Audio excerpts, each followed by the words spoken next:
The burning misunderstanding. The image of hellfire has terrified millions, but here's the twist. The Bible never actually describes eternal torture the way pop culture sells it. Hell, in ancient texts, often came from the word Gehenna, a literal valley outside Jerusalem where trash burned. Over centuries, artists like Dante and preachers during the Middle Ages turned it into a weapon of fear. By the 14th century, fiery sermons weren't about faith, they were about control. The church used fear of eternal pain to keep followers obedient and fund its crusades. People paid indulgences, believing money could shorten their stay in purgatory.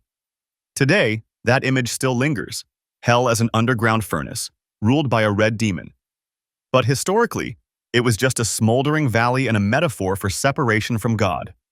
Fear built an empire, and once that fear spread, another idea twisted faith even further. The misread message. God helps those who help themselves.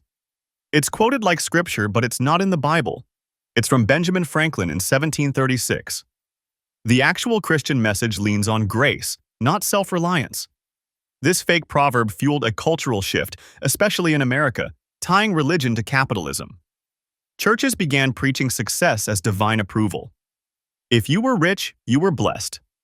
If poor, maybe you lacked faith. The prosperity gospel was born.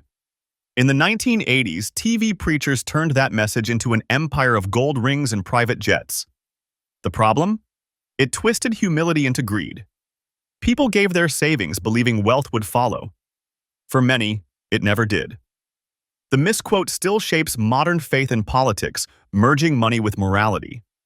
And while Christianity teaches compassion, this false belief built a divide between winners and losers.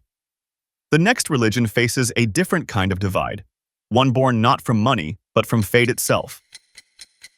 The cycle of fate. Imagine being told you deserve your suffering because of what you did in a past life. That's how karma is often misread. In Hinduism, karma means cause and effect, not punishment. But over time, that simple idea was distorted into a cruel fate system. In ancient India, kings and priests used karma to justify inequality. The poor were told their misery was cosmic justice. A person born low could be seen as paying for old sins, and so society stayed still. Real Hindu philosophy is more flexible. Karma is action, not destiny. But the fatalistic version turned into a social cage. Even today, some people accept abuse or poverty believing it's meant to be. That quiet acceptance of suffering shaped centuries of social order and set the stage for an even harsher distortion. The caste trap. The caste system wasn't divine law. It was a human hierarchy disguised as religion. Ancient Vedic texts mentioned Varnas roles in society, not bloodlines. But by 200 BCE, those ideas hardened into birth-based castes. Priests called Brahmins became untouchable at the top, while millions were condemned as Dalits, the lowest. This false belief that God-endorsed caste justified brutal discrimination for centuries. Even in 1949, India's constitution had to outlaw untouchability. But the mindset persists. Rural violence, job discrimination, and even marriage restrictions still echo that old system. The original idea of spiritual equality was buried under layers of control. One false belief froze an entire civilization's sense of worth. The next one would twist the meaning of peace itself. The desert misconception. For centuries, outsiders said Islam was spread by the sword. But most of its growth came through trade, not war. Between the 7th and 13th centuries, Muslim merchants carried their faith along the Silk Road, reaching Spain, Indonesia, and Africa peacefully. The sword image stuck because early Islamic empires also expanded politically, and enemies used it to demonize Muslims. European crusaders in the 11th century painted Islam as a violent threat, even while waging wars themselves. In truth, the Quran limits war and commands peace after victory. But propaganda, both medieval and modern, kept the myth alive. Today, that stereotype fuels Islamophobia, turning billions into suspects. This misunderstanding about peace opened the door for the next, far deadlier one when extremists took holy war literally. The twisted jihad. Jihad doesn't mean terrorism. It means struggle. mostly an inner one against ego and temptation. But in the 20th century, extremist leaders weaponized the word. Groups like Al-Qaeda and ISIS redefined jihad as global war. They hijacked centuries of scholarship and ignored the Prophet's teaching that killing innocents is forbidden. This distortion didn't just harm victims, it shattered Islam's image. The real tragedy? Millions of Muslims spend their lives explaining that jihad is about self-control, charity, and defense, not aggression. Yet news headlines still equate it with bombs and chaos. When words turn into weapons, faith becomes collateral damage. The next faith faced a similar twist not through war, but through silence. The rebirth. Confusion. Buddhism often gets framed as reincarnation light. But Buddha never talked about a permanent soul being reborn. His actual teaching, anatta or no self, says there's no fixed you to reincarnate. Early followers used rebirth as a metaphor for cycles of craving and suffering. But as Buddhism spread across Asia, people mixed it with local beliefs. Suddenly, karma became a cosmic scoreboard, and rebirth turned literal. That misunderstanding made enlightenment sound like an escape hatch, a way to stop existing rather than to wake up. Monks debated whether consciousness travels between lives. The Buddha would have said that's missing the point. The real message was about breaking mental habits, not escaping a body. But over centuries, the metaphor hardened into doctrine. And from that came another cool, distant illusion. The cold compassion. People often imagine Buddhists as emotionless monks detached from everything, calm, empty, and above the world. But detachment in Buddhism doesn't mean apathy. It means not clinging to caring without obsession.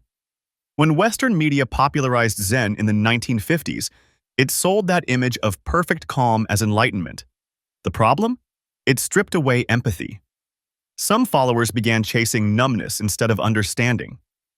Real compassion, karuna, demands feeling others' pain deeply, then acting with balance. But pop Buddhism turned it into a lifestyle aesthetic: quiet rooms, incense, minimalism. That cold compassion became emotional escape, not growth. And while Buddhism was softened for comfort, another faith was hardened by misunderstanding. The chosen myth. Judaism's idea of being God's chosen people wasn't about superiority, it was about responsibility. In the Hebrew Bible, the Israelites were chosen to live by moral laws, not to be favored. But outsiders twisted it into arrogance. During medieval Europe, Christians accused Jews of claiming divine privilege. That myth fed centuries of anti-Semitism, from the Inquisition to the Holocaust. Even within the community, it sometimes created pride or isolation. The truth is, chosen meant chosen for service to set an ethical example. Yet misinterpretation turned humility into a target. A label meant for duty became fuel for hate. And then, money got mixed into the story, making it even worse. The money curse. The greedy Jew stereotype didn't start with reality, it started with bans.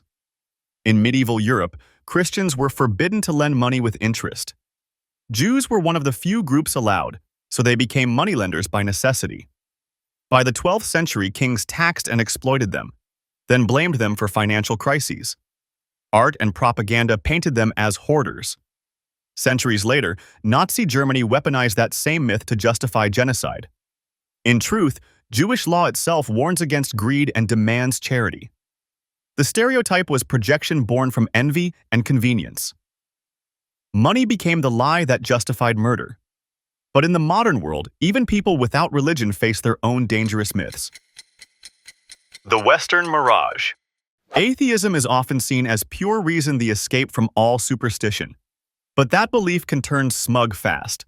When people think rejecting religion makes them smarter, they repeat the same arrogance they criticize. The 2000s New Atheism wave, led by figures like Richard Dawkins, mocked believers instead of debating ideas. Online, atheism became an identity, not just disbelief. Forums turned into echo chambers where nuance died. Yet history shows atheists can fall for cult-like behavior too. Hero worship, moral superiority, and blind trust in science without context. It's not faith in gods, but faith in self. When skepticism turns into certainty, it stops being skeptical, and that opens the door to its final illusion. The meaningless void. One of atheism's biggest false beliefs is that life has no meaning. But meaning doesn't need magic. It's built, not given. After Nietzsche declared God is dead in 1882, Europe spiraled into existential dread. Many thought morality would collapse without religion. But meaning survived in art, love, and shared purpose. The idea that atheism equals nihilism became a lazy shortcut. Modern psychology shows that people find meaning through connection and contribution, not belief.